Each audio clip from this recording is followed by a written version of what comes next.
Klase sa paaralan sa Socsargen at BARM suspendido matapos ang magnitude 7.4 na lindol. Ang sitwasyon doon alamin natin kay Chrisver Hinayon ng PIA Socsargen. Yes, Chrisver.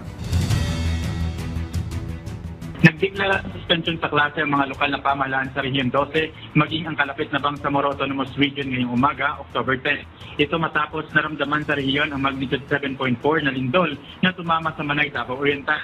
Naitala ang instrumental intensity 5 sa Kidapawan City, Cotabato, Alabel at Malungon sa Sarangani, Coronadal, Tampakan at Tupi sa South Cotabato at General Santos City.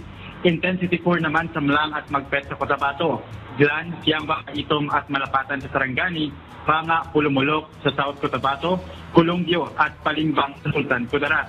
Maliban sa mga paaralan, ilang mga opisina din ang nagsuspende ng kanilang operasyon upang masigurong ligtas ang mga manggagawa sa posibleng pagguho ng mga establishmento. Ilang mga ospital din sa South Cotabato ang pansamantalang inilabas ng kanilang mga pasyente sa hospital building. Sa bayan ng Palimbang, Sultan Kudarat, nag-issue na rin ng precautionary readiness measures ang lokal na pamahalaan at iingat ang mga nasa coastal barangay ng bayan. Ito matapos maglabas ng PVOCs ng tsunami warning dahil sa banta ng tsunami. Mula sa probinsya ng South Cotabato, para sa Integrated State Media, Chrisver Hinayon ng Philippine Information Agency, Socsargen. Maraming salamat, Chrisver Hinayon ng PIA Socsargen.